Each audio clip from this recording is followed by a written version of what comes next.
morning, class. Please settle down and pick up those papers under your chair.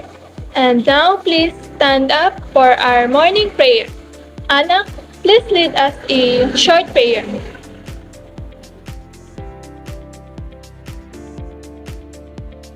Aim. Thank you, Anna. You may take your seats. Again, good morning, class. Do we have any absentees today? None? Okay, thank you. Okay, guys, sit properly. Before we proceed to our lesson today, who can remember our lesson yesterday? Yes, Amber. Very good. It's all about modal verbs. And again, what are modal verbs? Yes, Anna. Very good. Now that you already know modal verbs, we will now talk about modal verbs used in expressing prohibition, obligation, and permission. But before that, let's have an activity first. All you have to do is guess the jumbled letters to get the correct answer. First, who can guess this word?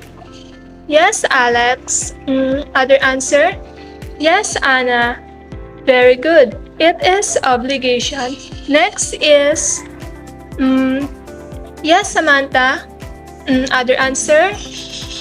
Yes, Sophia.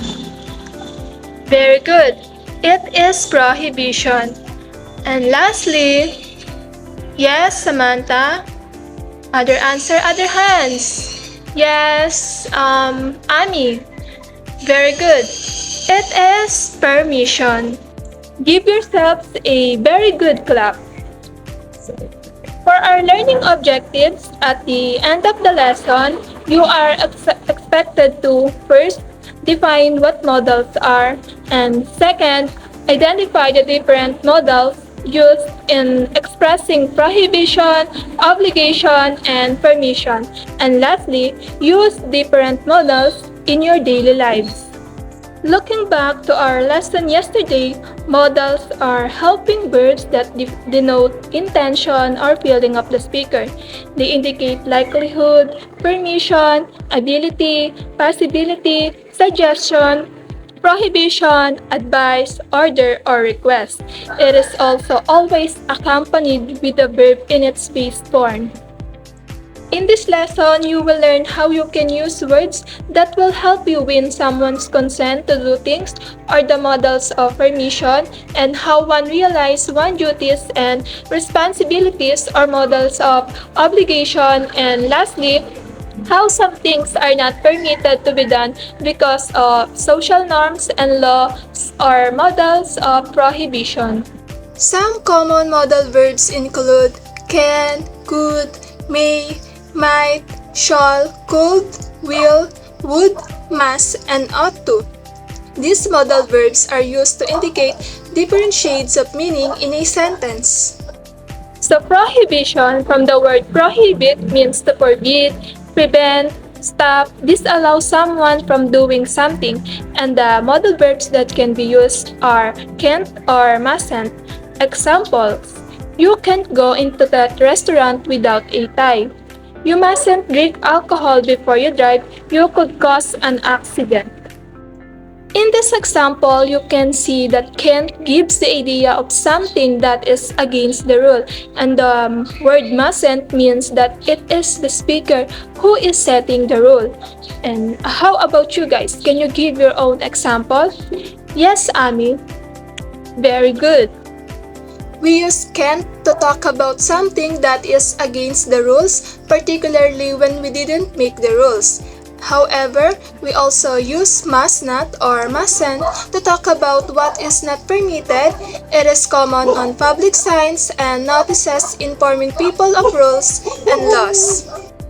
Obligation is a duty to do something, and modal verbs that can be used are must, have to, and should. Examples: you must answer at least one question. I have to return the book now. You should call Mary. I know she misses you a lot.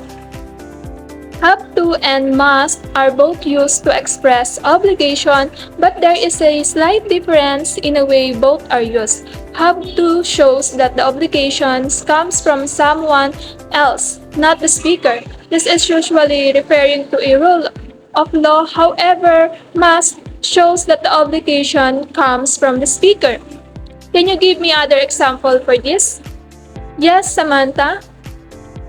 Thank you, very good. Permission, allowing someone to do something. Modal verbs that can be used are can and could. Example, can I go now? Could I open the window? We often use can to ask for and give permission, while we also use could to ask for permission but not to give it. Could is more formal and polite than can. How about you, class? Can you give your own example for this? Yes, Troy. Very good. Again, modals, also known as modal verbs or modal auxiliary verbs, are type of auxiliary verb that express the attitude or mood of the speaker towards the action or state expressed by the main verb in a sentence. Modals are used to convey various meanings such as possibility, necessity, permission, obligation, ability, and many more. Last, do you have any questions? If none, kindly get 1/4 sheet of paper and answer these questions. I'm going to read the question twice and then I'll give you 30 seconds to answer. Okay, class, listen. Number 1. Children blank stay in their rooms during playtime. Number 1. Children blank stay in their rooms during playtime.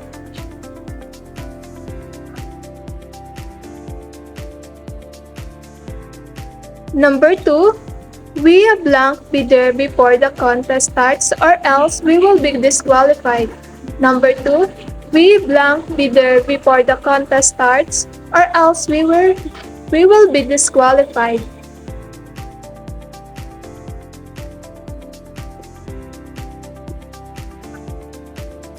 Number 3, I can get a connection in my phone. Blank, I borrow yours. I can get a connection in my phone. Blank, I borrow yours.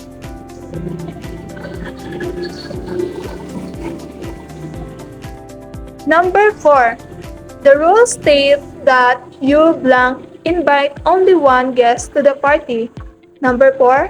The rules state that you blank invite only one guest to the party. Okay, class, mind your own paper. Number 5. Men and women blank be treated equally. Number 5. Men and women blank be treated equally. For the second part of your quiz, I'm also going to read it twice and I'll give you 30 seconds to answer. All you have to do is tell whether each sentence expresses prohibition, obligation, and permission. Okay, class, please be ready. Number 1. The security guard should stay in front of the supermarket. Number 1. The security guard should stay in front of the supermarket. Mind your own paper, guys. Okay, number 2. Can I just get a piece of paper from your desk? Number 2. Can I just get a piece of paper from your desk?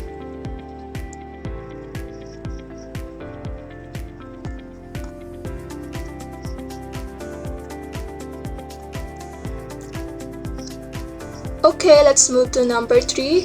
You have to be ready for the interview tomorrow. Number 3. You have to be ready for the interview tomorrow.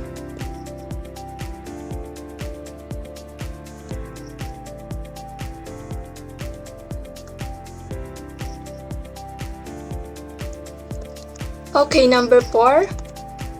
You may now start answering the questions. Number 4. You may now start answering the question. Mind your papers.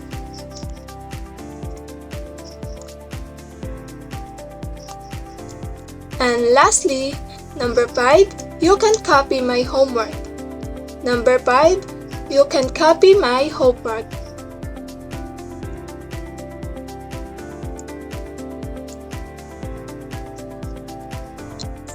Okay, finish or not, pass your paper in front. Do you have any question? If none, for your assignment, write a paragraph about giving an advice to tourists when coming to Philippines for a visit or for a vacation. Use models to express your ideas. Write it in one whole sheet of paper. Again, for your assignment, you will write a paragraph about giving an advice to tourists when coming to Philippines for a visit or for a vacation. Use models to express your ideas. Write it in one whole sheet of paper. Okay, that's all for today. Enjoy your lunch. Class dismissed.